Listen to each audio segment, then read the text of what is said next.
Yeah, I'm still Len Woodward, founding trustee of the AHUS-UK. I'm not a patient. My daughter is, and a fair number of my family in Wales are. I've got no clinical background, so it was all new to me when I got started on this. I have an accountancy qualification. I used to be retired, but I'm now one of 4 trustees who do all the work of the charity AHUSUK. Okay. Just to explain what atypical hemolytic uremic syndrome is, it's basically a disease of the blood. It's a condition of the blood. It's not a kidney condition. It's because of uncontrolled complement. So and complement is part of the innate immune system. So it's all about the immune system attacking yourself, causing excessive clotting in the capillaries wherever they are in the body, and which leads to red blood cell destruction. And if you're lucky, you end up with renal failure. If you're not lucky, it's much worse. And death is not uncommon. That's all I'm going to say about that. Eculizumab is a complement inhibitor, so it stops the body going out of control in terms of its immune system, and it works very effectively. It was already approved for another condition called, well, I like to call it PNH. That is a bone marrow disorder causing immature red blood cells, which again the complement system goes about destroying and blocking and stuff, causing clotting. The drug is also has been the centre of a very, very public campaign last year involving David Cameron for dense deposit disease, which has a slight overlap with aHUS. It was in the campaign, as actually mentioned, and the paper concern said that we'd got through some sort of loophole that was now closed to the dense disease community and dense deposit disease community. So I'm going to tell you about that loophole that we exploited. So there you go. Disclosure. 12 months ago, yesterday, the guidance was issued. I'll give you a bit of time to read that. And this is extracted from our press release in response to the IC's decision. And I think the key thing about that is what we see NICE as being about is providing that equity of access and getting rid of the inequities within the treatment decision-making process for anybody really. So in that respect, so I'm going to be nice about them. Sorry about the pun. I started though way back, and we were bounced into NICE, but we started way back with the AGNSS, which was the Advisory Group for National Health Service, or National, I'm not sure which it was, Specialised Services, AGNSS. And that process began back in early 2011, where the topic selection was happening. It wasn't involved in anything to do with, none of the patients knew what was going on, in fact. I assumed that Alexian were part of it, and I assumed the lead clinician, Tim Hudship, was also, well, he was part of that process. So we got it on to the got it as a selected topic. We all found out about it, the patients and families found out about it in June 2011 at a conference, first ever conference in Newcastle. We found out about AIDS. Not many people understood the disease. We found out about the Eculizumab, and that was quite astounding news for most people. And we found out about AGNSS. And at the meeting, it was decided there's a need for, well, NHS were asking for input from patients, and the decision was made we should have a patient organisation to do it. So in September, 3 months later, AHUSUK was formed to give the patient voice for the evaluation. And we're really at the deep end, because 5 weeks later we were going to the scoping meeting, not really knowing too much about what we were doing. So we found found out that we took from October to February, because every time there'd been an evaluation of the past, there'd been a change in the way things were done. So we were different, and we had to find a way of presenting this patient voice, and we came to, well, I think normally speaking, a blank piece of paper and do the patient voice. And by February 2012, we started the process of, and I'm just to talk a bit about that now. Patient evidence submission, experience report, methodology. It is actually, what we did was a bit of qualitative research to provide the evidence. And it was about what it was like to live with AHUS, what the AHUS experience is like from onset to treatments, and particularly living with dialysis, because you don't live with AHUS by what happens once you're into kidney failure, you're living with dialysis. It was conducted by we appointed a trustee for patient voice. It's useful having a leader.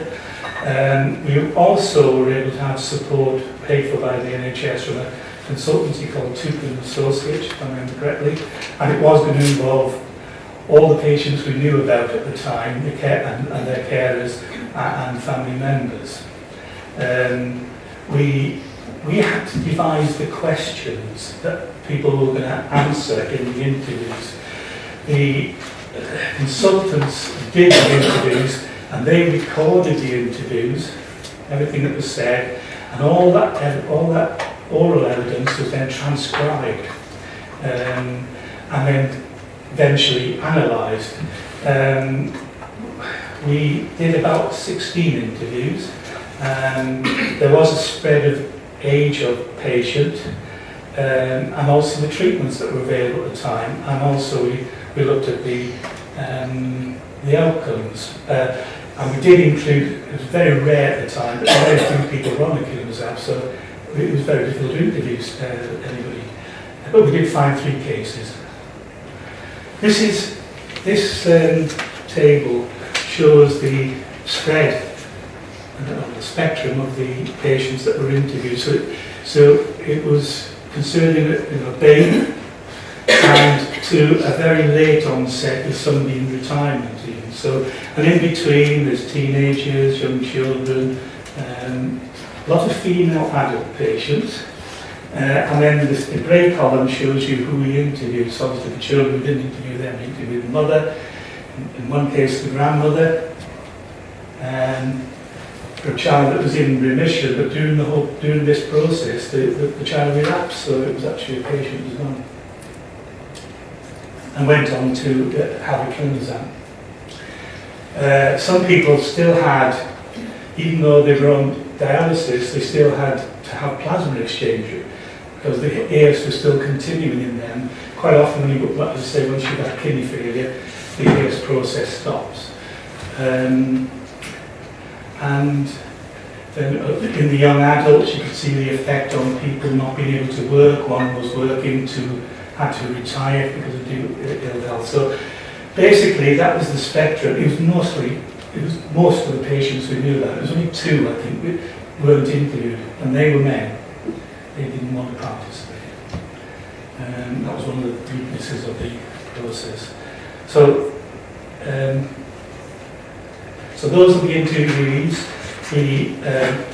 I'm going to come backwards. No. So the report is a piece of qualitative research about what it's like. I'm sorry, I'm back to you. Okay, so once we've done the interviews, we then, with the help of the consultants, identified the common themes and came to some sort of general conclusions about, if you could see something happening in different interviews, that was quite an important thing to put into your report. And we also, I think Ron mentioned it, we also extracted some very interesting comments made by people and gave quotations. So it was the final report would have the actual words used by the interviewees, as well as this analysis. And it came to about 30 pages of evidence, so it wasn't bad. Right, so going back, Once the consultants and the patient voice trustee had written the report, which took a bit of time, AHUSUK trustees then approved it, and it took us about 5 or 6 hours to go through the draft, and then bits were rewritten, and it was done in time for the committee to get before the meeting, which was due to be held a month later. So we really were at the end of time available. As far as the report was concerned, doing it wasn't as hard on interviewees as we expected. We set up all sorts of counselling facilities just in case the bringing up of the experience that was going to trigger some problems, but nobody did. Nobody used the service at all. It certainly took up a lot of the patient voice trustees' time, and as that was my daughter, I got a lot of moaning from her because she was working, and the real hard work, and I'm glad that the consultants did it, was the transcription of the recorded interviews into evidence that you can keep and show. Still got the recording, but that was a really hard job because we had to do it sometime later. We didn't find adult male patients, so it was very female oriented. But in doing so, all of us, because it's only about like 6 months since the conference, we learned a hell of a lot about the disease, and also this very useful methodology for collecting evidence. If you want to see, while the appraisal was going on, it was all confidential, nobody could see it. But if you want to see a version of what we did, including the Welsh patient interviews, it is available on our website at that link.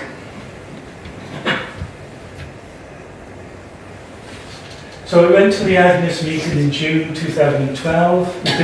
That involved a presentation, 5-minute presentation. It took us about 100 hours to perfect that 5 minutes of trustees' time, and we also submitted the experience report.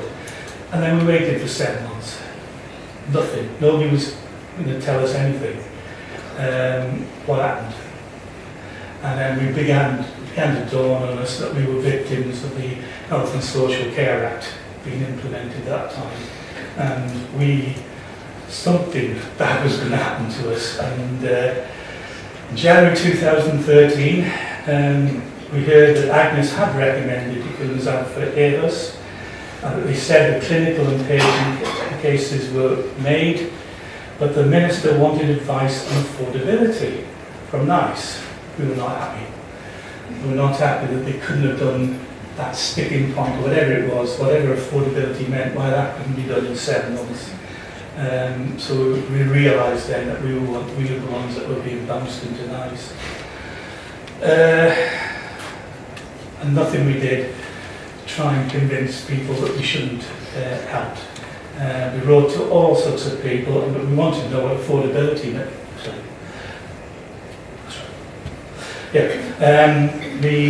We wanted to know what affordability meant. We wrote to the minister, he wouldn't speak to us, and nobody could tell us what affordability meant. And we were getting letters back from all and sundry saying, that's value for money. That's wise use, well, that was great, wise use of resources. And some people were even talking about cost effectiveness, and we thought, well, what's that to do with it? And there's a lot of use of limited funds, depending on who you wrote to. No one ever mentioned opportunity costs or excessive profits, or what was in the price of the drug. So we met with NICE, Mindert and Josie, and we found out that the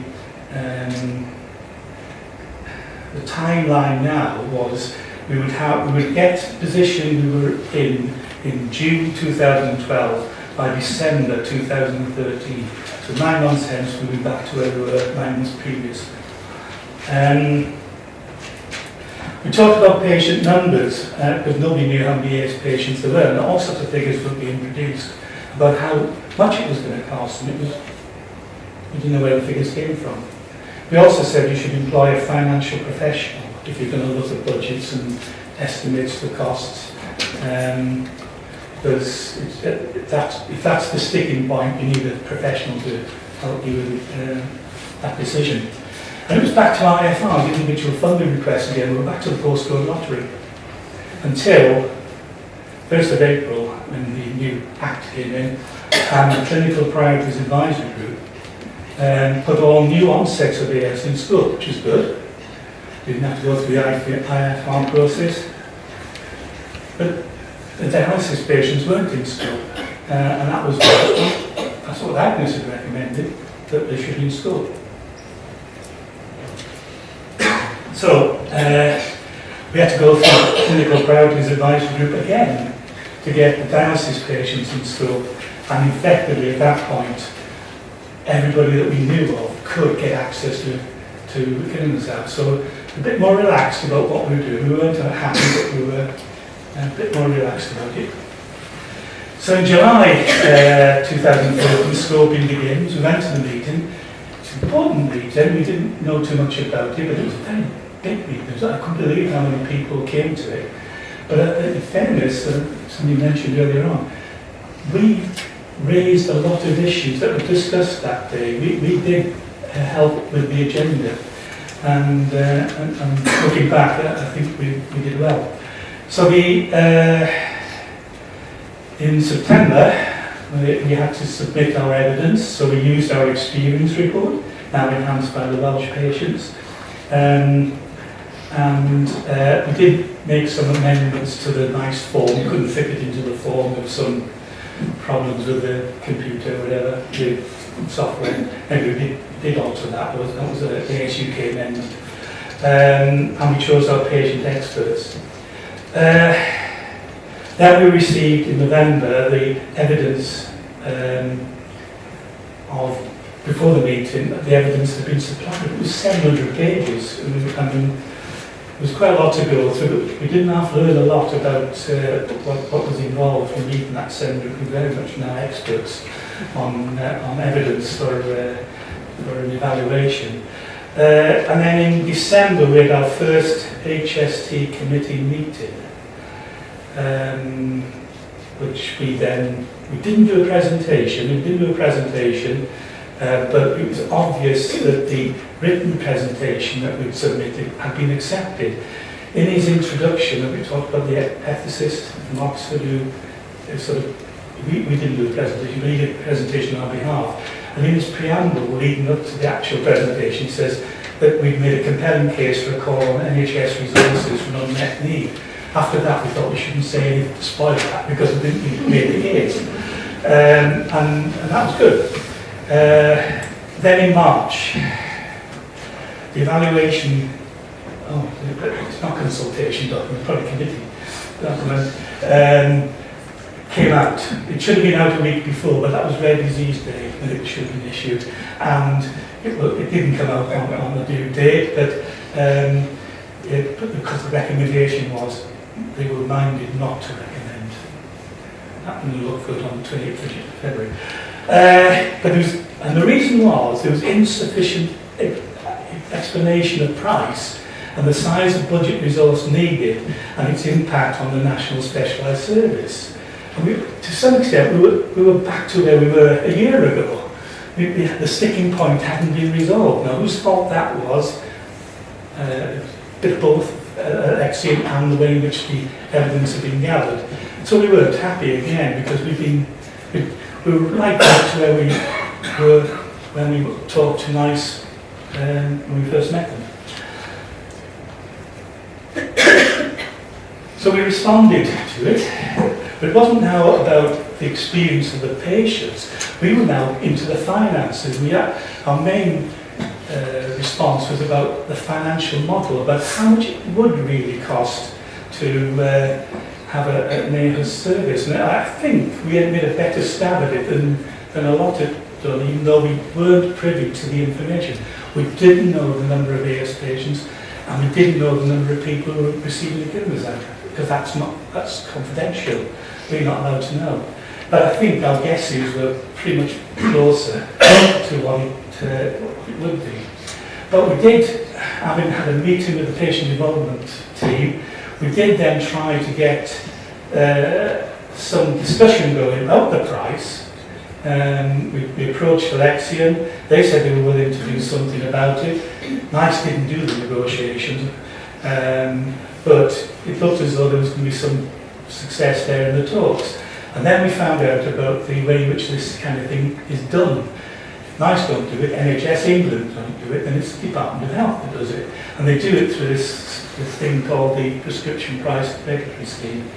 And we then found out that the new one actually had the process for a patient access scheme. It also had a governance arrangement where they tested the price of a drug to see whether the components are within tolerances. And also it provided for rebates on the cost of the drug based on the sales and growth in sales. It was delayed then further by a report on financial comparisons of Eculizumab with other highly specialised therapies. Very difficult report. We read it and thought, actually, we come up quite well in this. Because if you're trying to run from a line, you don't have to be the fastest runner, you just need to be faster than the ones behind you.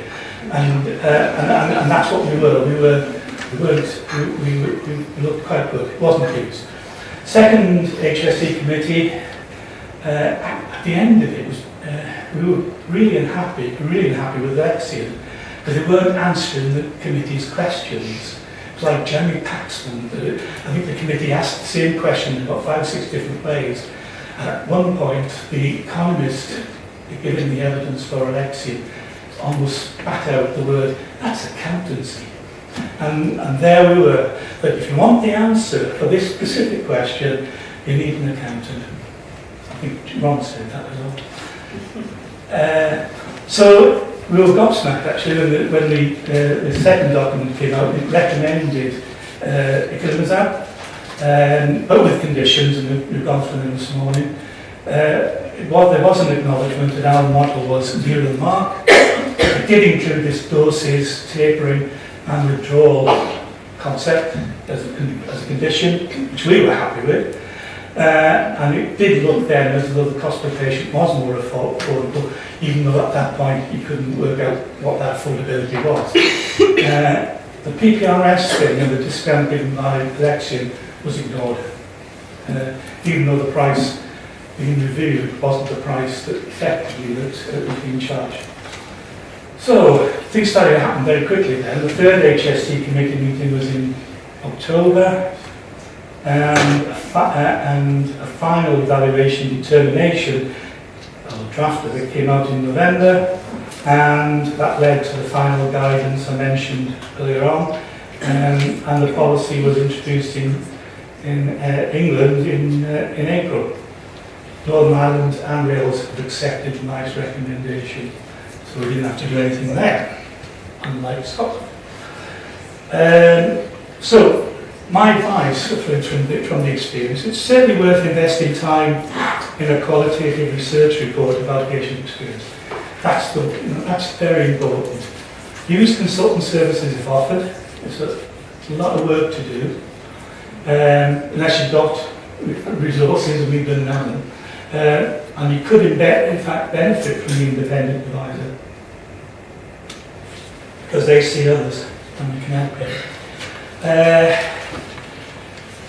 Presentation or no presentation of the meeting, we're ambivalent. We've done both. One was very well accepted. We didn't have to do it the second one. It really depends on you whether you think it's important. I think a very good evidence-based report is much better than an emotive appeal to the committee. And I think you have to, we shouldn't undo predictions, but understand and accept the project process structure. They are going through stages, they are producing products, these documents, but then also recognise the bigger part that you can play in quality reviewing those projects, because you can bring issues out which are could be financial, or they could have specific clinical issues. I think one of the things we brought out was areas caused by pregnancy. We thought that was a specific clinical issue that the committee should consider. It is evidence-based, and it is very positive, looking and it's looking for reasons to be minded to say yes. You feel that's what they want to say yes, but they need to know why they need to say that, why they should say that. And if you haven't got the evidence that makes them that minded, then they're going to say no. Use the support offered by the public involvement team. It's a very good relationship to have. I think after the no recommended, we had a great meeting in Manchester, and that helped us enormously decide what to do next. It also helps, actually, it helped our confidence that to have a very proven, very clinically effective therapy, and we had Eculizumab, so that was a lot of the job done for us. So we've done what we regard as a world-class decision. And you see what happens to those patients around the world. NICE done a very good job. And other countries have said to me, we wish we had NICE. And so that's it basically. We're quite content with the process. We got the result we thought we should have. And that's it.